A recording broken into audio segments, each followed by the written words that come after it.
Jadi gue bakal cerita ini kisah nyata, dan di akhir bakal gue tutup dengan teori gue bahwa laki-laki itu kunci dari peradaban, bukan perempuan, laki-laki.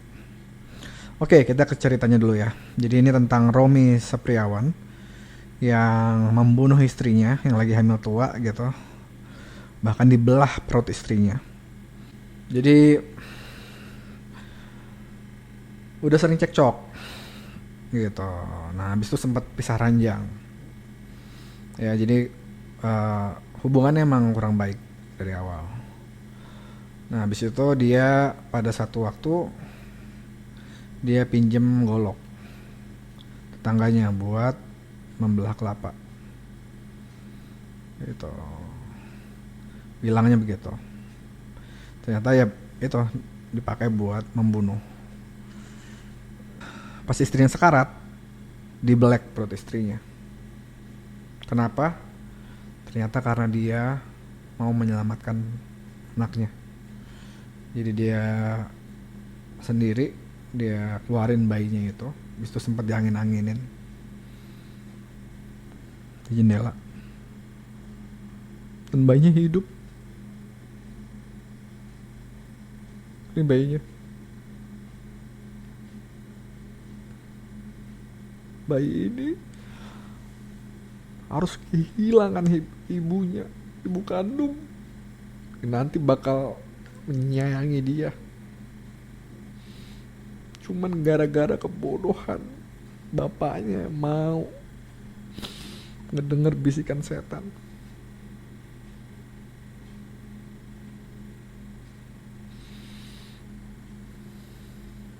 Jadi bayinya tuh nangis. Terus tuh tetangga dateng, udah kabur si Romi. Nah, tapi nggak lama dia memilih buat menyerahkan diri. Nggak tahu itu apa, entah karena dia ada suara-suara yang baik di kepalanya, atau dia nggak pengen nanti ditangkap, ujung-ujungnya bakal ketangkep juga dan hukumannya malah lebih parah gitu. Nggak tahu. Kalau ngakunya dia sama dari yang dia bilang ke polisi, rumah tangganya baik-baik aja, ada masalah tapi jarang.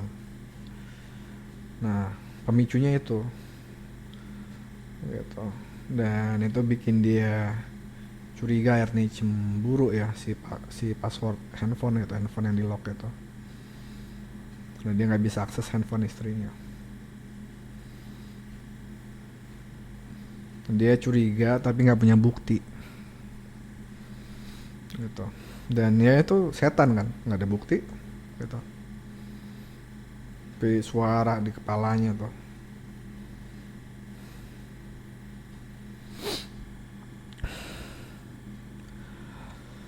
Jadi akhirnya si Romi ini uh, divonis 15 tahun penjara. Jaksa nggak terima banding, ya alhamdulillah jadi penjara semua duduk. Dan bahkan menurut gue ini kurang, harusnya hukuman mati. Kenapa? Karena dia sengaja membunuh. Ini berencana. Itu golok dipinjam dulu. Di Islam ya hukum mati ini, di hukum Islam. Kecuali keluarga istrinya memaafkan,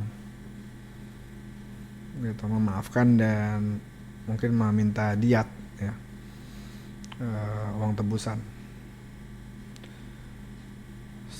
Selain itu harus mati. Nah, balik lagi ke tadi yang gue bilang kan di awal.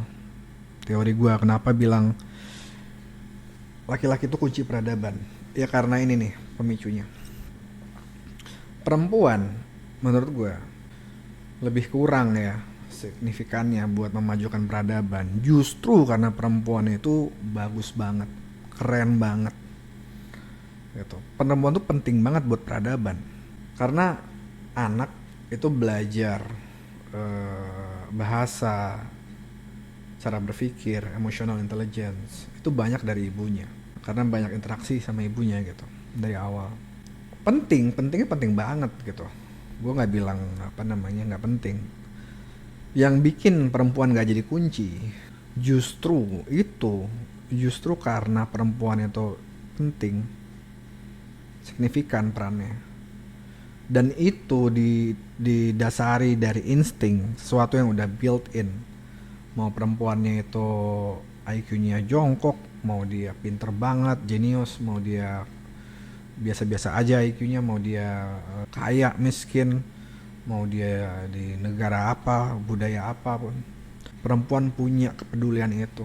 Insting levelnya udah biologis gitu, udah dari DNA, udah bukan sesuatu yang diajarin setelah lahir. Enggak, ini udah insting. Kayak lu baru lahir, lu nyari nenen mak lu gitu, udah insting gitu.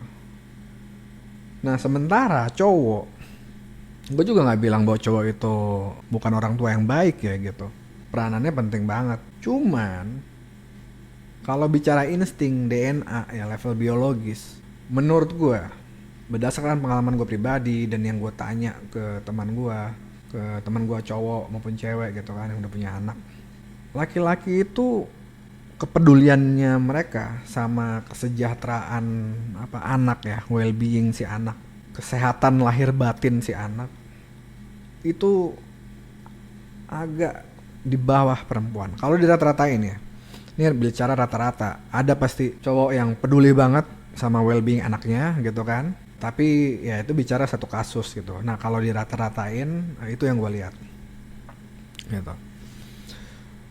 Nah apa artinya? Artinya cowok itu kunci. Kalau kuncinya rusak, barangnya nggak bisa dibuka dong. Barang yang berharga itu nggak bisa dibuka, atau barang yang berharga nggak bisa diamanin ya, pakai gembok yang kuncinya rusak. Kalau kuncinya nggak rusak, bisa diamanin. Nah jadi penentu. Sementara perempuan atau ibu secara insting udah pasti peduli sama anaknya gitu, jadi nggak terlalu menentukan.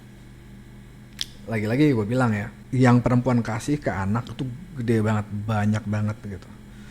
Cuman karena mayoritas perempuan kalau dirata-ratain itu pasti peduli sama anak, nah, itu bikin perempuan nggak terlalu jadi kunci. Artinya kita jangan lupa ya, di tengah emansipasi ya, feminisme gitu, pemberdayaan perempuan yang menurut gue bukan ide yang jelek gitu, kita jangan lupa buat peduli sama laki-laki. Karena laki-laki itu harus diinstal nih, kepalanya nih harus diinstal. Buat apa?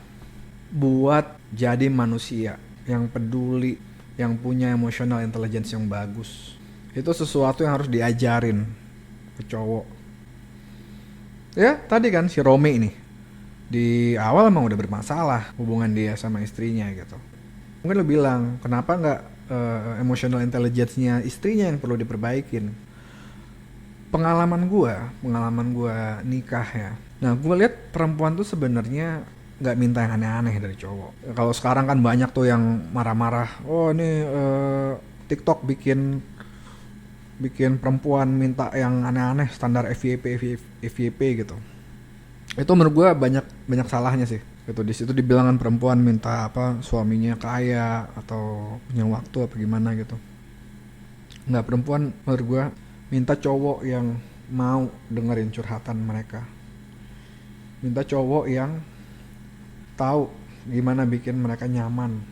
Nyaman nih dalam konteks bisa merangsang hormon oksitosin di dalam tubuh perempuan gitu. Hormon oksitosin itu apa? Hormon kebahagiaan, hormon kenyamanan, kedamaian gitu, kelekatan antara orang, atau hormon oksitosin. Dan caranya nggak susah-susah banget, itu tadi kan deep talk, ngobrol, dengerin curhatan perempuan gitu, ekspresi emosi dia yang butuh didengar gitu. Mijit, perempuan suka banget dipijit gitu. Nah, apalagi ya lu juga bisa googling tuh, ada pijit oksitosin yang katanya bisa memperlancar ASI. Itu gue cobain ke istri gue. Sebenarnya sekarang lagi hamil, cuman belum butuh buat produksi ASI ya, karena belum melahirin. Tapi tuh bikin istri gue merasa damai banget gitu, damai, nyaman gitu. Laki-laki tuh harus diajarin kayak gitu, karena nggak secara alami bisa tahu, nggak insting. Instingnya laki-laki tuh apa? Insting laki-laki itu ya lihat cewek seksi, cewek ngegodain, udah terangsang. Nah itu insting cowok tuh. Padahal ceweknya nggak punya unsur-unsur kognitif, unsur-unsur otak yang bagus gitu kan, atau mungkin tenaga yang kuat gitu, enggak.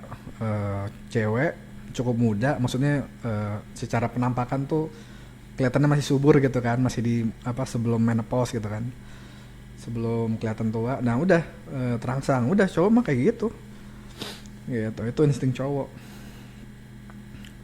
Kalau cewek kan beda, cewek kan insting seksualnya munculnya pas dia di posisi dia lagi nggak attach sama cowok, dia dikejar cowok yang husband material, gitu. Dikejar sama cowok yang husband material, yang bisa provide, bisa dengerin tadi emotional intelligence-nya bagus gitu, kuat. eh, nah itu cewek terangsang. Kalau cowok enggak, gitu. Dan ya selain emotional intelligence, cowok itu juga butuh bisa provide, butuh bisa kasih makanan, sandang, pangan, papan, gitu. Dan secara stabil. Nah kenapa? Karena meskipun perempuan udah bisa cari uang sendiri, perempuan pada satu periode pas dia punya anak itu pasti butuh dukungan. Pas dia hamilnya udah tua gitu, pas hamil muda kan juga udah muntah-muntah tuh, pas hamil tua terus nyusuin, ngelahirin, punya ngegedein anak sampai mungkin ya umur berapa, 2 tahun lah ya, sampai nanti anaknya pelan-pelan bisa main sendiri gitu. Itu tuh butuh didukung sama cowoknya karena berkurang pasti produktivitas dia. Dan bahkan udah ada hasil risetnya, otak ya, kognitif otak yang tentang kecerdasan di perempuan itu menyusut pas lagi dia punya anak, membesarkan anak. Atau mungkin sejak hamil ya, gue lupa. Sejak hamil istri gue cerita. Iya, itu faktanya. Itu dari dulu, dari zaman kita masih tinggal di hutan kali, sampai sekarang, sampai nanti di masa depan ya kondisinya bakal kayak gitu. Ini udah dari level DNA, level biologis gitu. Sama kayak insting-insting tadi. Gitu. Dan artinya apa? Cowok perlu bisa provide. Nah, bisa provide-nya ini lagi-lagi men, bukan cuman tentang ya udah gue kerja nanti gue kasih uang gitu. Enggak. Nanti pas perempuan itu lagi hamil, ya tadi yang lagi berat itu ya mengandung, justru perempuan tuh makin butuh kehadiran si cowok. Buat apa? Buat bikin dia secara batin lebih kuat. Nah, bisa nggak ini cowok punya waktu tanpa membahayakan sumber pemasukan ya, buat makan, buat tinggal, buat bayar listrik, buat apa gitu-gitu. Nah kalau cowoknya anggaplah bisa kasih uang banyak, cuman dia nggak hadir gitu kan, buat ceweknya itu ceweknya terstres. Ada juga kan kasus yang baru-baru ini yang apa namanya, polwan ngebakar suaminya karena suaminya judi online, suaminya polisi juga. Ya itu banyak yang bilang ada pengaruh karena dia baru ngelahirin tuh hormon perempuan acak adut ya, hormon perempuan tuh lagi bermasalah banget tuh habis ngelahirin. Itu normal, itu lagi-lagi itu biologis, sesuatu yang udah dicetak sama DNA kita gitu, yang mana kayaknya sih sekarang udah susah buat berubah ya. Evolusi manusia di level DNA itu kayaknya udah berhenti gitu. Kita bakal perlu struggling dengan gula, dengan hal-hal lain gitu yang udah keembed di DNA kita, sama kayak kondisi ini gitu, bahwa ya sampai di masa depan juga ibu yang baru hamil ya bakal baby blues gitu. Dan artinya apa? Artinya si cowok harus tadi selain punya ya penghasilan, punya waktu buat support istrinya. Selain punya waktu, juga punya emotional intelligence yang bagus, kecerdasan emosional. Ya, bisa memahami perasaan dirinya, bisa mengungkapkan ketidaksukaannya, kemarahannya gitu ke perempuan dengan cara-cara yang baik, cara-cara yang nggak bikin perempuannya marah balik gitu. Kenapa? Karena kalau ditahan ya cowok ya emosi, ya manusia ya pasti emosi lah gitu kan. Nah, tapi masalahnya kalau nggak dikeluarin itu ntar ujung-ujungnya cowoknya jadi dingin, jadi kabur, atau mungkin nggak dingin tapi marah-marah gitu kan. Dan marah-marahnya cowok kan bisa kasar ya, kayak si kasusnya si Romi ini kan gitu. Ya gue nggak bilang bahwa wanita nggak bisa kasar, itu buktinya kasus polwan yang kemarin itu kan. Cuman kalau bicara rata-rata, lagi-lagi nih tentang rata-rata gitu, cowok lebih kasar, lebih violent. Nah masalahnya lagi-lagi gue bilang ke teori gue, tentang kemampuan buat cari uang, kemampuan buat emotional intelligence, dan ya kondisi di mana cari uangnya itu juga bisa tetap punya cukup waktu ya buat keluarga. Itu harus disupport, harus diajarin, harus didukung, karena itu nggak instinctively ada di otak cowok. Itu tuh harus diajarin, harus diinstal, dan juga terkait sama kondisi ekonomi di sebuah negara gitu. Ya kalau ekonomi lagi berat kan berarti emang susah gitu kan.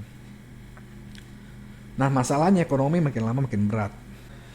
Merasa emansipasi dalam arti perempuan bisa belajar, bisa kerja gitu. Itu tuh sesuatu yang bagus. Masalahnya perempuan secara alami, secara biologis itu udah tinggi. Cowok itu enggak.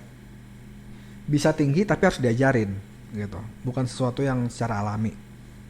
Artinya apa? Kalau perempuan itu dasarnya udah tinggi, udah pasti tinggi gitu kan, terus tambahin tinggi lagi gitu kan dengan kemampuan perempuan buat kerja gitu, buat cari uang. Cowok ini harus beneran diseriusin, didukung, disupport gitu. Buat apa? Buat itu tadi, punya kemampuan buat cari uang, waktu, emotional intelligence gitu, harus didukung sama masyarakat, sama negara.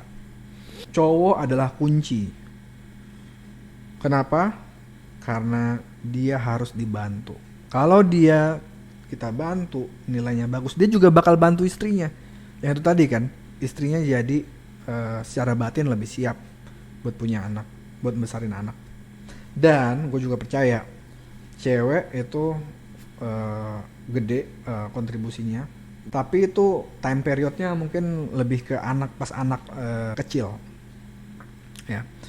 Makin anak itu besar, makin gede justru kontribusi si bapak buat masa depan si anak. Gue nggak bilang ngalahin cewek ya, cuman ya itu kan nggak bisa dibandingin gitu. Tapi intinya faktor bapak, ya kecerdasan emosional bapak, kemampuan bapak buat provide, cari uang, itu selain bantu si ibu, bakal langsung bantu si anak pas dia anaknya remaja ke atas. Ya lagi-lagi kalau anaknya cowok, dia bakal ngasih contoh ya kecerdasan emosional yang bagus. Gimana si anak tuh ngelihat misalnya lagi berantem ibu sama ayahnya. Ya kalau ibu-ibu kan memang lebih emotionally ekspresif ya, lebih kelihatan marah-marahnya lah gitu, lebih langsung. Nah dia ngelihat bapaknya, gimana bapaknya bisa sabar tapi juga akhirnya tetap omongin perasaan bapaknya, ketidaksukaan bapaknya gitu dengan cara yang baik-baik. Itu kan kecerdasan emosional tuh. Nah dia ngelihat langsung itu bakal melatih dia ntar pas nanti jadi bapak kalau anaknya cowok. Nah kalau anaknya cewek, itu gue juga pernah lihat studinya gitu, risetnya. Anak cewek yang merasain gitu kehadiran si bapak itu lebih kecil peluangnya buat di tangan cowok-cowok yang cuman mau ambil kepuasan seksnya doang. Makin distance bapaknya, makin besar peluang si anak cewek terbuai oleh janji manis cowok-cowok yang sebenarnya nggak peduli, sebenarnya nggak punya pikiran mau long term hidup sama si cewek itu. Cuman peduli sama insting si cowok itu tadi, insting purba, insting DNA, insting biologis gitu, bahwa ngelihat cewek nih cantik gitu, seksi di usia reproduktif, pengen berhubungan seks sama dia gitu. Bisa buruk gitu dampaknya. So, ini gue tutup nih ya. Tadi kan gue berkali-kali bilang pentingnya kemampuan cowok buat provide, buat kasih penghidupan. Gue sedih banget gitu. Pas gue nemuin fakta, ini gue tampilin ya. Pas gue nemuin fakta bahwa jarak kesenjangan ya pemasukan, perbedaan jumlah pemasukan kaya dan miskin di Indonesia dan di seluruh dunia itu ningkat. Gue kesel banget. Nah ini grafik Indonesia yang menggambarkan porsi kekayaan orang 10% terkaya dan orang menengah ke bawah ya 50% gitu penduduk Indonesia, dari yang paling tengah pemasukannya sampai yang paling bawah. Terlihat di sini itu yang kaya makin kaya pemasukannya, yang miskin makin miskin pemasukan, makin kecil pemasukannya. Dan ini udah kejadian dari tahun 80-an awal. Ya, kelihatan di sini. Ini sempat stabil gitu kan. Nah, habis itu tiba-tiba secara drastis, ini gua zoom deh. Secara drastis itu ningkat ya tahun 80-an awal. Nah, gue penasaran nih, apa sih penyebabnya? Penyebabnya itu ternyata tahun 83 riba digampangin. Riba digampangin artinya apa? Bikin bank jadi gampang, bank pinjemin uang ke publik. Tadinya itu dibatasin tuh bunga ribanya, habis itu batasannya dihilangin gitu. Bank dibolehin buat muterin duit nasabahnya lebih banyak. Sebelum 83, 15% uang kita di bank itu harus ditahan sama bank, nggak boleh diapa-apain. Nah, setelah 83 jadi 2%. Gitu. Sekarang udah membaik sih habis Krismon ini. Gitu. Tapi tetap jauh di bawah 15%, nggak nyampe 10%. Nah, ini yang bikin yang kaya langsung makin kaya, yang miskin makin miskin. Nah, ini sempat jadi bagus ya. Cuman ya harus dibayar pakai nyawa gitu. Ini Krismon. Dan gue cukup tua buat inget kejadian ini gitu. Waktu itu gue kelas 3 ya. Kelas 3 SD. Dan gue inget temen gue bapaknya meninggal gara-gara ini. Nyawa men. Mau. Ntar kita kayak gitu lagi. Gue sih gak mau gitu. Dan gue yakin kalau itu nanti kejadian lebih parah. Lebih parah. Ya, sekarang nih udah sampai ke titik dimana hampir kayak 98 gitu. Gue yakin ntar bakal lebih parah gitu. Dan pasti bakal rusuh dan makan nyawa. Karena kalau diterusin trennya tahun 2050 10% orang terkaya itu bakal punya 70% pemasukan di Indonesia kalau dirata-ratain. 50% penduduk Indonesia ya, dari yang paling tengah sampai yang paling miskin, bakal berebut atau berbagi 3% tahun 2050. Ini kalau gua terusin aja trennya gitu. Ya sekarang aja udah ngerasa lah gitu kan, banyak yang flexing gitu, orang-orang kaya ya, pebisnis, banyak yang ngedeketin pemerintah gitu, ngambil proyek dari pemerintah, korup gitu kan. Nah, kuncinya apa? Riba. Ternyata riba yang dimusuhi oleh Allah. Di Al-Quran ada orang-orang beriman yang masih ngambil riba itu bakal diperangin sama Allah dan Rasulnya. Gitu. Kata-katanya diperangin bahkan lah. Apa? Oh ini apa di sini? Gua ngajak lu buat gabung Yayasan Sila Kelima. Ini yang yayasan yang gua bikin. Buat apa? Kita bareng-bareng edukasi publik tentang masalah ini. Riba bikin apa? Riba bikin suplai uang jadi banyak. Kenapa? Karena suplai uang ya uang yang lo lihat di bank nih gitu kan. Itu tuh ternyata uang yang dipinjemin juga sama bank ke orang lain. Jadi pinjaman orang lain. Nah, orang lain itu minjem duit emang dikasih cash? Enggak. Rekening bank juga gitu. Angka di bank juga gitu. Artinya apa? Ini uang, karena riba, uang jadi seolah-olah banyak. Ningkatnya jadi eksponensial. Uang bisa beranak. Bunga berbunga. Uangnya orang yang dia minjem ke bank kan jadi ada uang kan di banknya gitu kan. Nah, itu bisa lagi dipinjemin ke orang lain. Udah begitu terus gitu. Nah, ini bikin apa kalau uang banyak ya? Kalau uang suplai uang banyak, ini bikin inflasi, harga barang naik gitu. Nah, karena inflasi ini nyata dan terus terjadi gitu kan, mau presidennya siapa, mau Demokrat, mau Republik gitu kalau di Amerika gitu kan, mau dia negara apapun, itu sama ngerasain suplai uang meningkat. Dan ini bikin orang-orang kaya, orang-orang pinter, itu nggak mau nyimpan kekayaan di uang kertas, uang koin. Dan bahkan nggak mau nyimpan kekayaannya di bank. Mereka nyari properti, mereka nyari perusahaan yang sahamnya bisa dibeli. Mereka bahkan sebagian ya, ini minoritas yang memang punya jiwa bisnis, mereka bikin perusahaan, uangnya mereka puter gitu. Nah, ini menurut gua yang bikin tadi itu, yang kaya makin kaya, yang miskin makin miskin ya. Efek psikologisnya kayak gitu. Wajar, gue pikir wajar banget gitu diperangin sama Allah gitu. Kalau memang kayak gini kondisinya. Dan gue ngajak lu buat gabung Yayasan Sila Kelima, bareng-bareng kita perangin ini. Kenapa? Karena ini tentang penghidupan lo. Kita perangin ini pakai apa? Pakai nabung. Jadi kita pindahin tabungan kita di bank, kita beli aset yang terbatas yang terus diinginkan orang di masa depan gitu. Jadi kita sebenarnya ngikutin langkah orang-orang kaya ya di tahun 80-an ini gitu. Kita pindahin kekayaan kita dari bank, kita beli aset yang terus diinginkan orang di masa depan. Dengan begitu bank jadi sedikit uangnya, makin sedikit uangnya buat diputerin. Karena legal secara hukum, bank itu bisa muterin uangnya, minjemin uang kita ke orang lain. Makanya kan kita dilarang buat narik uang kita sendiri di bank, ada limitnya gitu. Karena kalau semua orang, nggak usah semua deh, 50% orang naik uangnya di bank bareng-bareng tuh bank bangkrut. Gitu. Jadi kita kurangin efek riba dengan nabung itu. Nabung aset yang terus diinginkan orang di masa depan. Ada beberapa opsi dan asetnya ini bukan saham yang ya lo harus daftar dulu gitu. Ribet gitu kan, lo harus milih-milih juga. Lo harus belajar, bukan saham. Bukan kripto. Sama, kripto itu juga kayak gitu, malah banyak judinya gitu. Lo harus milih-milih dulu kan koin mana nih yang bagus nih gitu. Bukan properti. Kenapa? Karena properti mahal. Kalau properti itu murah, terjangkau, ya gue ajak lu juga beli properti gitu, karena dia terbatas dan terus diinginkan orang di masa depan gitu. Dan ya tapi belinya jangan pakai KPR, ya itu riba juga gitu. Menurut gue ada dua, emas dan Bitcoin. Bitcoin bukan kripto men, nanti gue jelasin. Emas gue yakin dibutuhin orang terus di masa depan.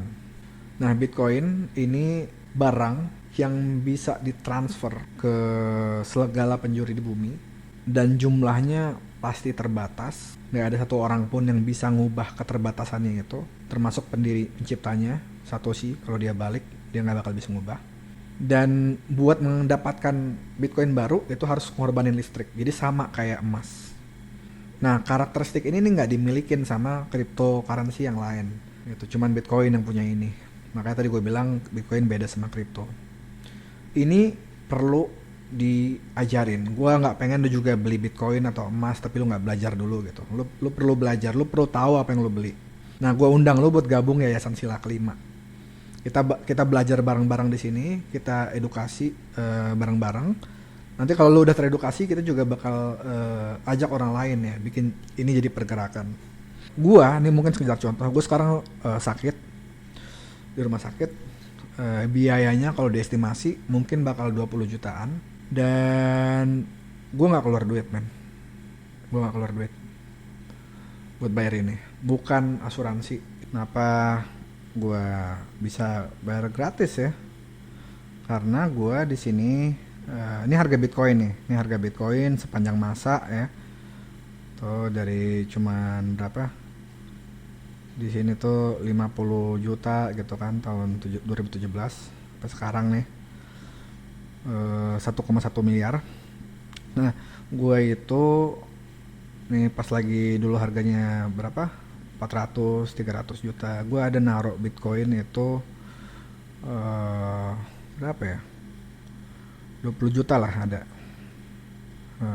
di sini nih, di area sini gitu. Dan gue nabung terus, pas lagi naik ini juga gue tetap beli gitu. Nah, dari yang di sini itu berapa tadi, 20 juta gitu kan, pas di 400 lah, anggaplah 400. Nah sekarang udah 1 miliar gitu.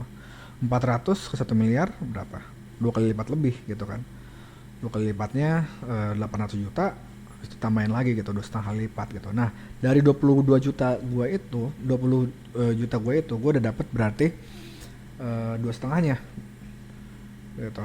Kali 2,5 gue dapet 30 juta gitu. Gue dapet itu dibandingkan gue naruh uang gue di bank ya. Bandingkan gue naruh uang gue di bank, gue dapet itu gitu. Dan nggak disimpan aja di Bitcoin gitu kan, karena harganya kan naik terus gitu. Bagusnya begitu, cuman kan gue sakit nih dan gue nggak pakai asuransi gitu. Ya emang harus jual Bitcoinnya gitu. Dan gue bersyukur gue naruh kekayaan gue di Bitcoin. Gue bisa dibilang robot gratis, 20-an juta, nggak bayar, nggak usah bayar premi asuransi juga gitu, karena Bitcoin.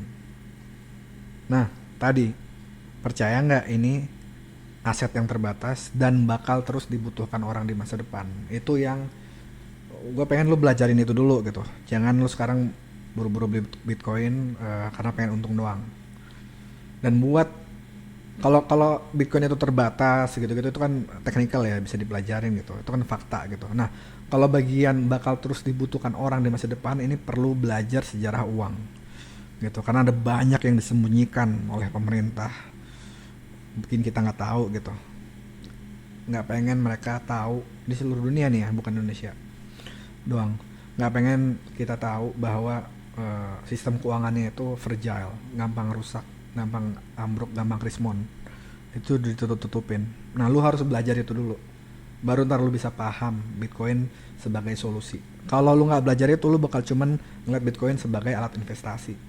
Ya, jadi sekali lagi, gua mengajak kita semua buat gabung ke Yayasan Sila Kelima. Kita lawan riba bareng-bareng.